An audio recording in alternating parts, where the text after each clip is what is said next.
My wife and my mother-in-law used to speak in their native language, so I recorded them, translated it, and discovered a shocking truth that changed everything. My wife and I got married 2 months ago.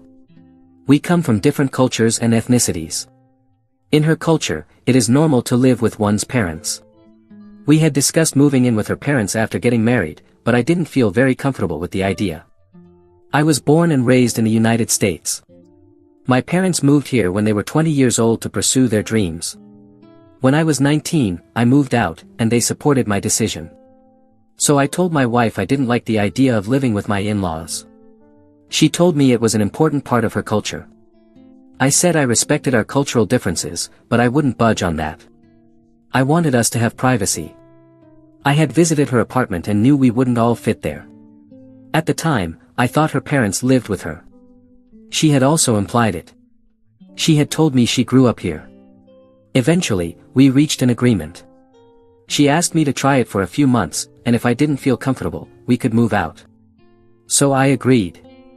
We had a small ceremony when we got married, but it was beautiful. I moved into her apartment, and her family was extremely kind. I didn't feel like anything was wrong. Her mother and she often spoke in their native language, and I felt curious. I asked her to teach me, but she refused and said it wasn't necessary. I told her I wanted to be part of their conversations too, but she still wouldn't teach me. Time passed, and I took some online classes, but I was still learning. I only understood a few phrases and words. My wife and I both worked. A month and a half of marriage had already passed, and my mother-in-law kept telling her to do it. That was the only phrase I understood. When I looked at her, she would just smile awkwardly. I felt like something wasn't right. I asked her, but she always avoided the question, saying she would tell me later. As the days passed, my mother-in-law grew more anxious about it. I tried asking her too, but she wouldn't give me an answer either. I was fed up with it. We hadn't even gone on a honeymoon.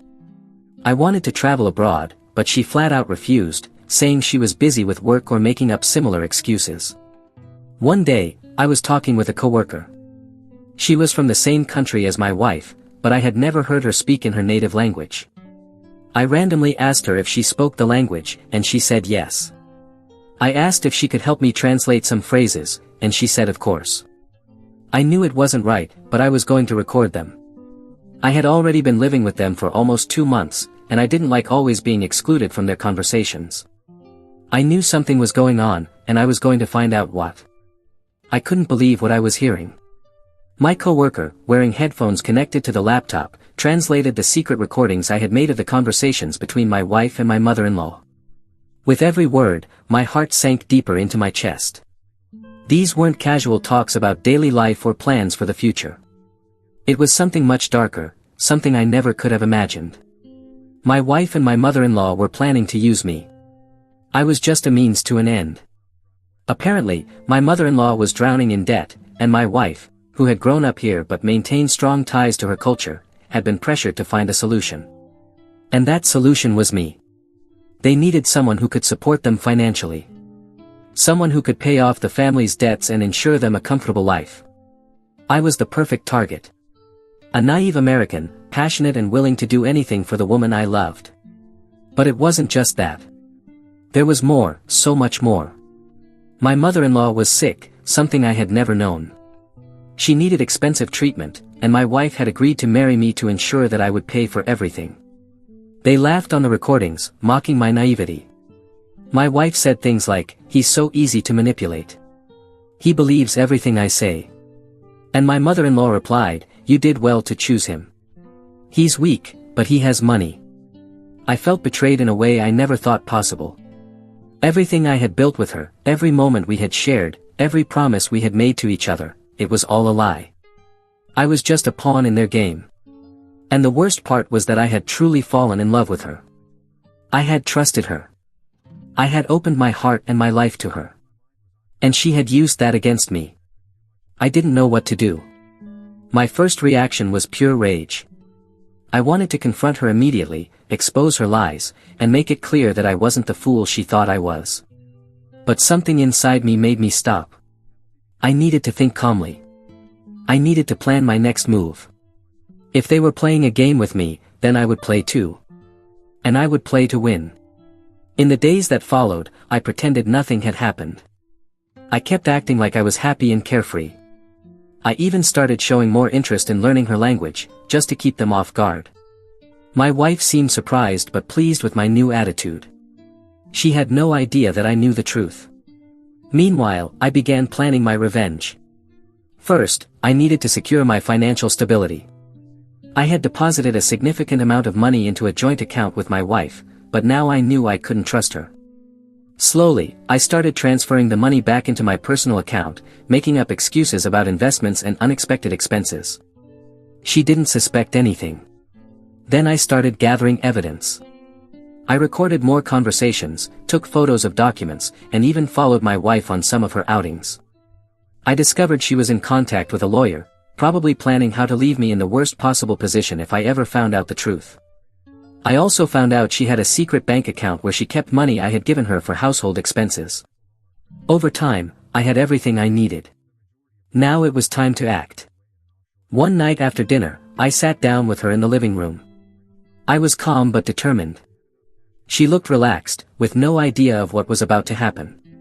"We need to talk," I said, looking her straight in the eyes. She frowned but agreed. "Sure, what's going on?" I took out my phone and started playing the recordings. Her expression changed instantly.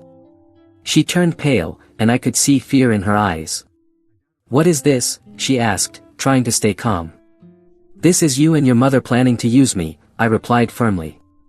"I know everything. I know about the debts, about your mother's illness, about the fact that you only married me for money." She tried to deny it, but I pressed on. "There's no point in lying. I have proof of everything, recordings, documents, photos. I know about your secret bank account. I know you were planning to leave me in the worst possible position." She started to cry, but I wasn't moved. "You betrayed me in a way I never thought possible.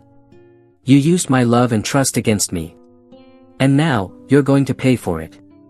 I explained that I had already consulted a lawyer and was prepared to take the case to court. I had all the evidence I needed to make sure that neither she nor her mother would get a single cent from me. I was also ready to expose their scheme to all our friends and mutual contacts. She begged for forgiveness, saying she was desperate and had no other choice. But I was no longer willing to listen to excuses. I had been deceived, betrayed, and humiliated, and now it was my turn to take control. In the days that followed, I moved into a hotel and started the divorce process. My lawyer made sure I was protected in every way. I cut all contact with her and her family. I also told our mutual friends the truth, making sure no one else would fall into their trap. It was a difficult period, but I knew I had done the right thing. I had freed myself from a toxic and manipulative relationship, and now I was free to start again. Years later, I look back and see that this experience taught me a valuable lesson. I learned the importance of trusting my instincts and never underestimating the power of truth. I also learned that no matter how painful the betrayal, there is always a way to rise and move forward. Today, I'm in a much better place. I found someone who truly loves and respects me, and I'm grateful I had the strength to walk away from what wasn't good for me. Revenge may have been sweet, but the real victory was finding the peace and happiness I deserved. I looked at her, sitting across from me, sobbing, trying to convince me that it had all been a huge misunderstanding. But I felt nothing but contempt. Every tear felt rehearsed. Every word was hollow. I wanted her to know how much she had lost, and that she would never have any power over me again. "You betrayed me," I said firmly, "and I'll never forget that. But now it's my turn." That night, before going to bed, she tried to get close to me. She tried to act as if we were still a couple. But I pushed her away with a simple glance. "Don't touch me," I murmured, and she backed off. We slept in the same bed, but it was the last time. I was determined to act. The next day, without saying a word, I called my lawyer and explained the situation. He was shocked at the level of manipulation and guided me on how to proceed. I contacted the bank to block any movement in the joint account that might still be active. I wasn't going to allow a single cent to fall into her or her mother's hands. I also transferred all the assets that were in my name into a protected trust. It was the first step to ensure I got out of this situation without losing anything. Meanwhile, I kept pretending. For days, I acted as if everything was fine, even showing a bit of fake affection to keep her unaware. She seemed to start believing that I was considering forgiving her, but inside, I was enjoying every detail of what I was planning. 1 week later, everything began. At work, I requested some time off to take care of personal matters and used that time to gather all the documents necessary to end the relationship. I hired private investigators to uncover even more about the schemes she and her mother had been running. I wanted to make sure nothing was left to chance. And then the day came. I got home earlier than usual, with all the paperwork in hand. She was sitting on the couch, looking at her phone. When she saw me, she smiled as if nothing had happened. "Hi, love," she said. But the sound of those words made my blood boil. "We need to talk," I said, throwing the papers onto the table. She looked confused, and I saw the moment she understood.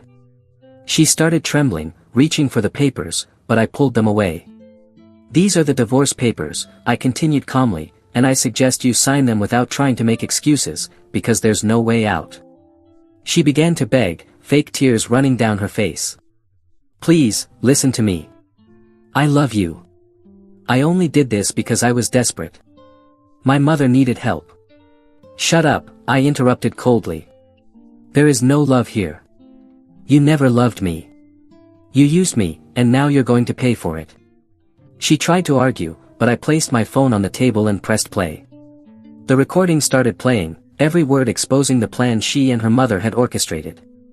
I watched panic take over her as she listened to her own voice, saying how easy it was to manipulate me and how weak I was. "You knew exactly what you were doing," I continued, "and you knew that if I ever found out, everything would collapse. Well, here we are." She stayed silent for a moment before finally exploding. "And what do you want me to do now? Walk away and let my mother die? You think you're better than me?" I laughed bitterly. "It's not my job to save your mother. And it certainly isn't my job to support both of you while you laugh behind my back." I stood up and picked up the papers. "I've already taken all the necessary precautions. You and your mother won't get a single thing from me. I've informed the bank, the police, and my lawyer. And by the way, you have until the end of the week to leave this apartment. It's now in my name." She was in shock, but I wasn't finished. "And one more thing. All our mutual friends, everyone you know, will find out who you really are. I'll make sure no one else falls for the same trick I did." That night, I packed my things and moved into a hotel. I didn't want to spend another second in that house. She called me dozens of times, but I blocked her number. My decision was final. In the days that followed, I finalized the divorce. My lawyer informed me that with all the evidence I had gathered, she had no way to contest anything. Meanwhile, I anonymously posted the recordings on forums and social media where she and her mother were known. The reaction was devastating for them. Friends and family started to distance themselves, and rumors began to spread. In the end, they were left alone, exactly as they deserved. Her mother had to sell what little she owned to pay off part of the debt. And my ex-wife did everything she could to rebuild her life, but the damage was already done. No one trusted them anymore. And I started over. I moved to another city, bought a new apartment, and for the first time in months, I felt peace. Looking back, I realized that the greatest revenge was reclaiming my life and letting them drown in the mess they had created themselves. They tried to destroy me, but in the end, they were destroyed by their own choices. And I moved on, stronger than ever.